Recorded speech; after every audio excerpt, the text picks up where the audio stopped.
Watch this.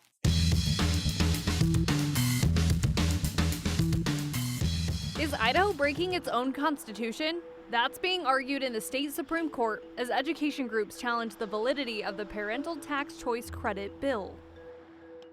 From Venezuela to Iran, the world is on edge. Senate Foreign Relations Chairman Jim Risch talks with us about U.S. military operations, how far America should go, and why he says this moment could be different.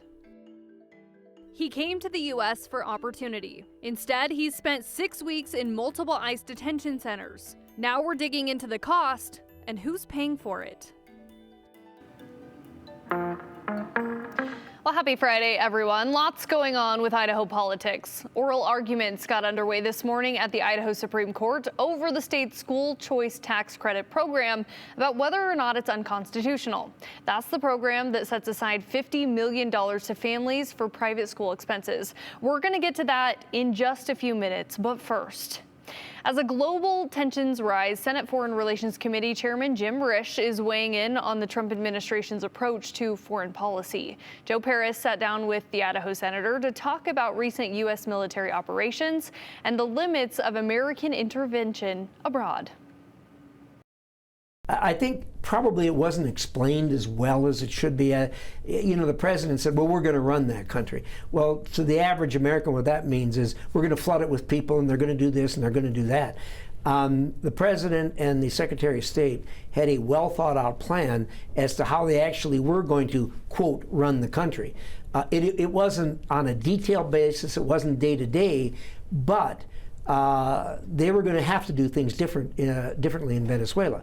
You'll notice that it took a little while before the woman who was sworn in actually stepped up to be sworn in. She was negotiating with the administration, and she wanted assurances that she wasn't going to be next. The Venezuelan people themselves need to take control, and obviously in the medium term, the plan is to get to have a democratic election in Venezuela, and the people of Venezuela are not, this isn't a foreign thought to them. They had a robust democracy there, a robust capitalist free market system before the last two leaders who were dictators and took the country right in the toilet. I've seen some media commentary that if the United States goes into Venezuela and captures Maduro for perceived crimes that he's charged with, what's going to stop Russia and Putin for doing something like that with Ukraine?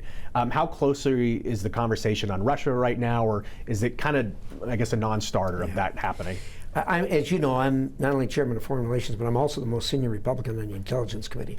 I know internally what happened, how that thing was planned, how it was played out, what actually happened on the ground. Let me tell you, Russia has no ability to do what we did. I mean, that was done by the strongest, most sophisticated military on the planet. Russia has no ability to do that. So I'm really not concerned in them trying to do that. Look, they marched a whole army on Kyiv, and they couldn't even get there. They bogged down. So there's nobody can do what our American military did in going in, picking this guy out and bringing him back to New York to stand trial. Other hot topic, of course, Iran, with the protests going on there on the ground. President Trump sending a very strong message of what to do with protesters, basically saying you better not execute anyone. Yeah.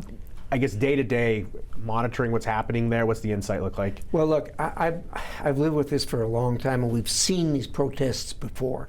And we were always optimistic, and we always had our heart broken.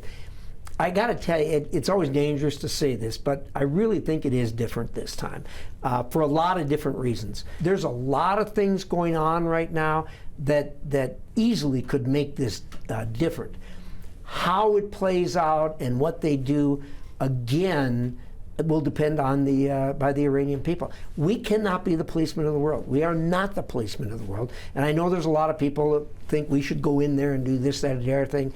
The president is right in sending a strong message, but at the same time being reserved about what he's interested in doing there. The Iranian people need to handle this by themselves, and they have the ability to do it.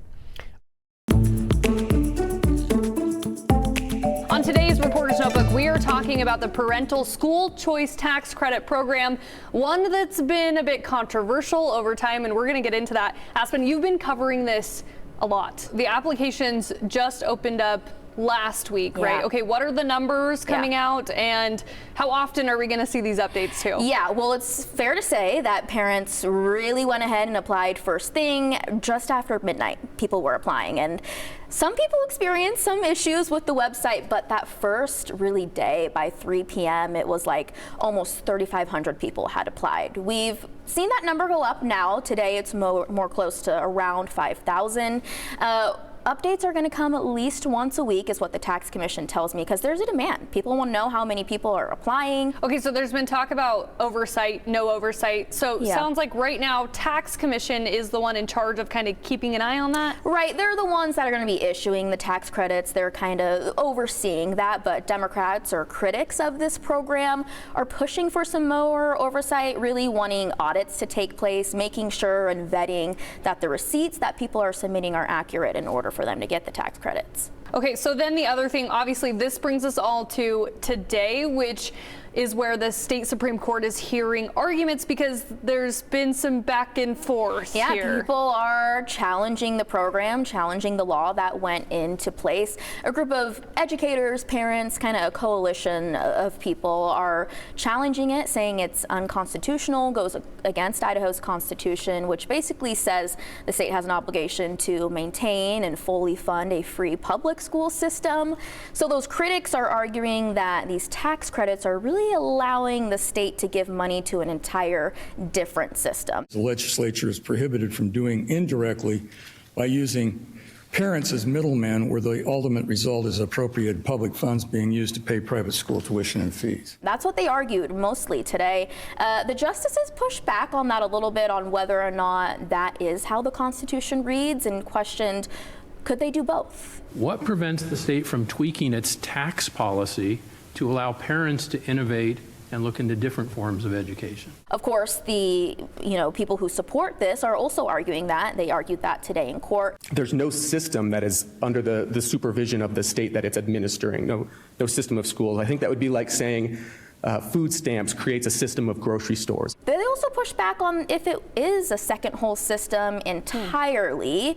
They aren't calling it a system because it gives parents the choice to really decide what they want to use that money on.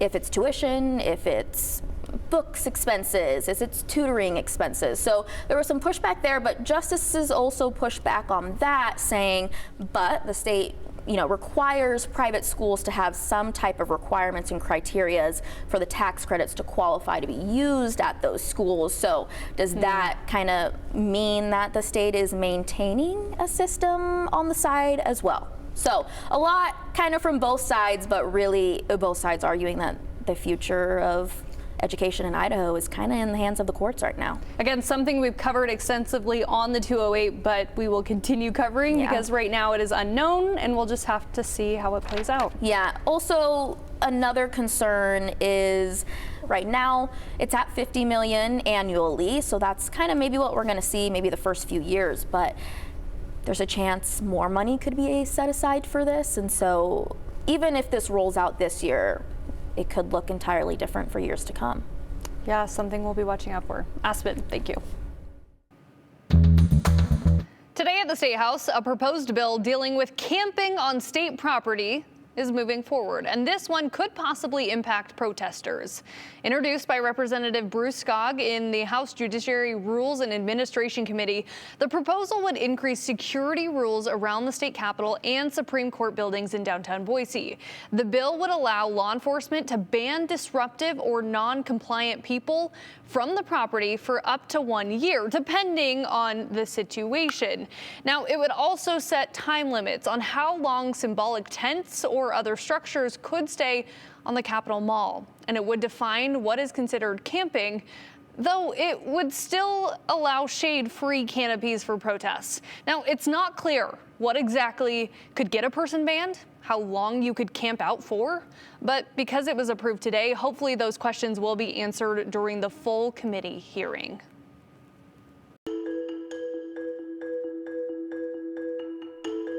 He came to the United States for a better life. Instead, he spent 6 weeks in several ICE detention facilities. Now, the cost of keeping him in detention is coming under scrutiny.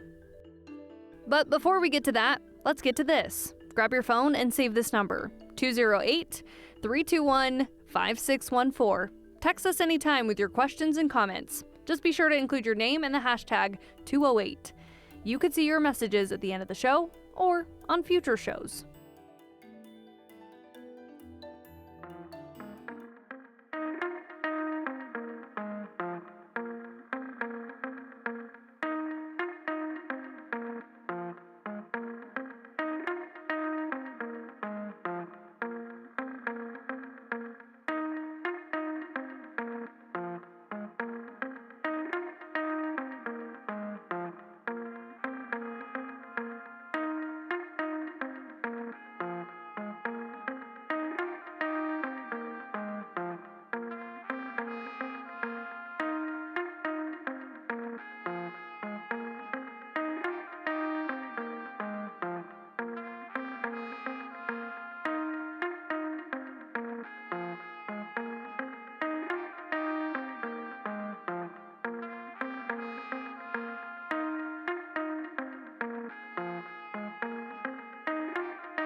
A man from Mexico moved to Portland for a better life, but he ended up spending 44 days in ICE detention, moving through 6 different ICE facilities, even after agreeing to leave. Now there are questions about the cost to American taxpayers and the system's efficiency. Brenda Rodriguez has more. I ended up in Oregon, Portland, Oregon. I fell in love with that state. Carlos Resendi came to Portland from Mexico in search of stability and opportunity. I just decided to stay there and trying to work and trying to improve my quality of life, you know. Carlos came to the U.S. 2 years ago on a tourist visa and then later overstayed it, leading to his detention last November. We decided to go out and get some coffees so I can watch my NFL games. And then I just arrived to the place. And then just a random SUV parked next to me, and 17 officers, 10 officers, something like that. They arrived in different SUVs, and they just start interrogating me. He spent 44 days in detention and was moved through 6 different facilities in the U.S. The transfer times, those are the hardest part of the process, you know, basically you are getting handcuffed, all shackled from the waist, your foot, your hands, everything.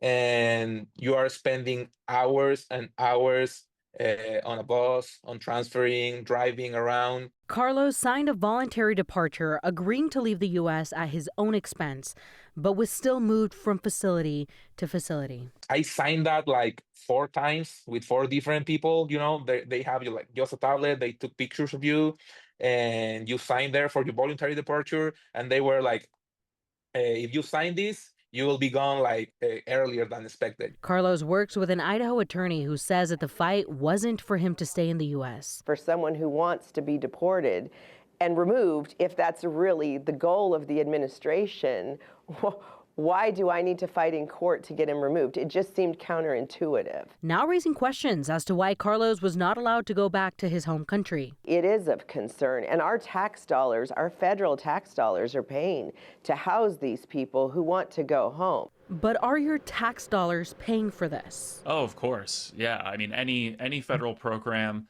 any federal agency or sub-agency, whatever portion of someone from Texas's tax dollars that are going to all these detentions and movements and ICE actions and things like that is the same amount of money that an Idahoan is paying to fund that stuff. A study by the National Immigration Forum estimates ICE detention costs about $152 per day. totaling roughly $6,600 in taxpayer dollars for Carlos's 44 days alone. American taxpayers are paying for the inefficiency of this system to detain someone who has no criminal history, who just wants to go home. Experts say reform could limit repeat transfers and get people before a judge faster, saving taxpayer dollars. Certain pieces of legislation that reform the way ICE actually works, even absent federal funding. And so you could say, you can't just be moving people time after time after time. You have to, within a certain amount of time, get them in front of, an immigration judge. But beyond the financial cost, Carlos says the conditions inside the detentions left a lasting impact. Being isolated or in a dormitory, it's the same treatment, They are just making fun of you. They are just like throwing you the food. Are you done with the U.S.?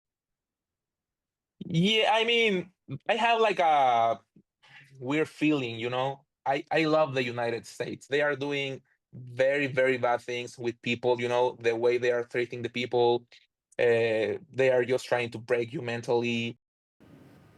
Carlos is currently in Mexico with his family. He says he's just going to continue his career there in his home state in Mexico. But Hunter, something that really stood out in our conversation when he first got detained, and then a couple times after that, he mentioned that he was processed and saw a number in his application or processing documents, and he asked, "What is that number for?" Right. And they responded saying, "This is how much money I'm getting for you." So they're doing cost per head, if that's fair to say? That's what the detainees were being told according to Carlos. I did reach out to our local region of ICE, and they have not responded to our conversation. But right now, it's just Carlos saying that this is the number that he was told was for him. Let us know if ICE here locally does respond, because I'm curious about that. Yeah. Brenda, thank you. Well, every now and again, we like to go through our inbox and try to get some of the comments you have sent over the last week. Now, we always try to get to as many as we can at the end of the show, and we've only got 22 minutes to bring you all of the important and sometimes quirky stories from around the 208. Well, on Wednesday, David in Boise asked, "Why do you waste so much time showing the 208 questions and comments and then have no time to read them at the end of the show?" Well, that's a lot of question marks, David. And we're definitely not wasting time. We read every single one of these text messages that come into the show every single day. You can just ask the newsroom. They talk about it. But a lot of times, the content from the day takes up a lot of time. And sometimes we honestly don't get a ton of relevant text messages that make sense for that day's show. But trust me, we get a lot of comments too that are also not meant for television. My boss wouldn't be happy because we would likely get fined. So we are trying to get to all of them, and we will continue sharing them as we go. All right, Christy wants to know if we're going to report on all of the horrible things that are happening in other states in this country. Do you ever let the people know how other people are being treated, or are you too afraid to lose your license for telling the truth? Well, the show is called The 208. We focus on all things Idaho. If it's happening in Idaho or has an Idaho tie, just like the story we just covered, we're likely on it. However, all of our other broadcasts do report on things happening around the country and the world. So hopefully that helps. Okay, finally, Jack in Meridian asked if there has been any follow-up stories to the rat infestation in Star and Eagle from last fall. This is impeccable timing, because yesterday there were rats at the State House. Several lawmakers and Idahoans actually held a public forum to talk about the issue. They worry if left unchecked, the rat population would get worse and become a bigger health concern. A great way to do that was by showing up with rats so people could see the size of them firsthand. Organizers say they want to discuss legislative action to curb the spread.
sun did ever so slightly pop out in a few locations across the Treasure Valley. Boise mostly saw clouds today. Unfortunately, that cold front that came through earlier did not shake things up enough to completely clear us of that inversion. So our air stagnation advisory lasts another day, and it will expire tomorrow, Saturday, right around noon. We are hopefully then going to be seeing some more sun emerge over the weekend. Right now it is 31 in Boise. You can see that it is still dark, a little dreary outside as well. Never made it past that freezing temperature of 32. 23 right now in Twin Falls, McCall at 24 degrees, Sun Valley at 7. The mountains did see some sunshine today, as we have been seeing over the past couple of weeks with this inversion setup that has just not let go completely yet.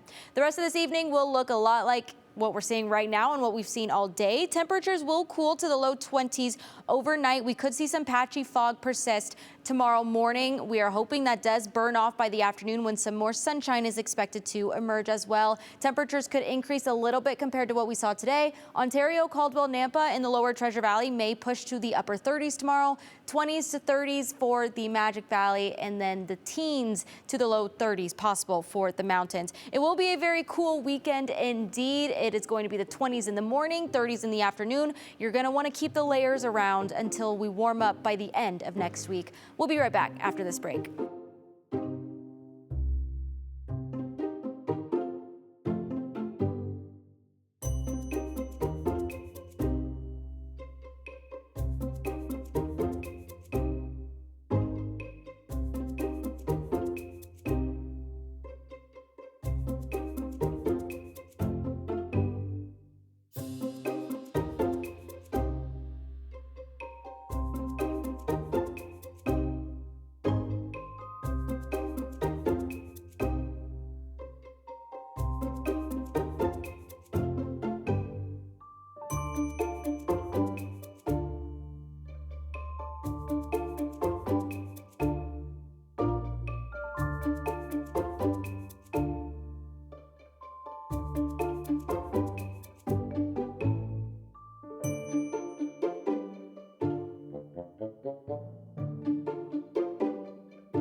The Boise Airport getting ready to celebrate its 100th anniversary this year, and they just had their biggest year yet. A record 5 million travelers. That's up 5% over 2024. Turns out one of those passengers helped BOI make a top 10 list. but not a good one. BOI topped TSA's most unusual items detected at U.S. airport security checkpoints in 2025. Check this out. TSA says a replica pipe bomb was discovered in a passenger's checked bag at BOI. It happened back in May. A checked bag set off an alarm. A TSA explosives specialist discovered PVC pipes and wooden blocks wrapped in paper marked C4 with protruding wires. It was later determined they were replicas and not the real thing. Also, not a threat. TSA says the passenger told them the items were training aids and abandoned them. Other top 10 items include pills in a shampoo bottle, a knife in a car seat, and bullets in Nesquik. But number 2, one of our favorites, turtles in pants and a bra at 2 different airports, Newark and Miami. Sure, hope those turtles are okay. All right, let's get a look at some of your comments. We're going to start with Bob, who says, so will these people put in you get money from their private schools? What happens if the Supreme Court said this is illegal, may have to take the law off the books? Actually, that's exactly what Aspen had talked about. So about the timing that the Supreme Court should rule on this, and come April, when they're expected to get those vouchers, it's supposed to pretty much, if they say it's not legal, it'll wipe. They won't give them the money, or the tax credits, I should say. So that's exactly what will happen. It's just time will tell on that one. Then we have Julie, who had a really good question for us today. I don't have this one pulled up right, so I'm gonna pull it up here on my phone really quick. She had mentioned, right here, I'm gonna get to it. It would be interesting to know the income level of those applying for school tax credit and if their children are already in private schools. That's actually Sheila, and I agree. And we're gonna start looking into that because that's a really good point. All right, see you guys later. Continue with us and watch free now on the KTVB Plus app everywhere you stream.